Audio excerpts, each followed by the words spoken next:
আজকে আমি যেখানে দাঁড়িয়ে আছি সেটা হচ্ছে ওয়ারী খ্রিস্টান কবরস্থান। খ্রিস্টানদের একটা পবিত্র স্থানে আমি দাঁড়িয়ে আছি। তো আমাদের প্রেতালয়ের একটি চ্যানেল আছে ইউটিউবে, প্লাস প্রেতালয়ের ফেসবুক পেজ আছে। তো আমরা এখানে বিভিন্ন ভয়ের ঘটনা, আকস্মিক ঘটনা বা ভৌতিক ঘটনাগুলো তুলে আনি। তো আজকে আমি এই জায়গায় এসেছি এখানে পুরনো গার্ডের সাথে কথা বলার জন্য, যে এখানে কি কোনো ভৌতিক বা কোনো আকস্মিক ঘটনার তারা সাক্ষী কি না। আশ্চর্য হলাম সেটা হচ্ছে উনি বলেছে এরকম কোনো ঘটনা দেখে না বা শুনেও নাই, কিন্তু ঠিক ওনার পাশে একজন এসে বলে, সে যখন বুঝতে পারছে আমরা কী জন্য এসেছি, তিনি আমাদেরকে দেখে বলে উনি ঘটনা জানে।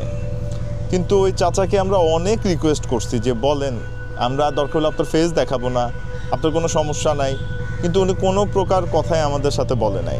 তো এটার আসলে কারণ কি, উনার কি কোনো ক্ষতি হবে না, উনি কেন বলতে চাচ্ছে না, এটা আসলে আমি বুঝতে পারি নাই। তো আপনারা যারা এই খ্রিস্টান কবরস্থান সম্পর্কে কোনো ভৌতিক আচরণ বা আকস্মিক কোনো ঘটনা ঘটেছে, এরকম যদি কোনো ঘটনা জেনে থাকেন, তাহলে অবশ্যই আমাদের ফেসবুক পেজ বা আমাদের হোয়াটসঅ্যাপ নাম্বারে অবশ্যই কমেন্ট করে জানাবেন যে কেন আসলে জেনেও সে আমাদেরকে এটা জানাচ্ছে না। এটা কি তার কোনো ক্ষতি হবে এই কারণে জানাচ্ছে না, বা কেন, এটার অ্যান্সার আসলে আমি খুঁজে পাইনি। তো আমি অপেক্ষা করব আপনাদের জন্য, আপনারা অবশ্যই যাতে আমাকে জানান।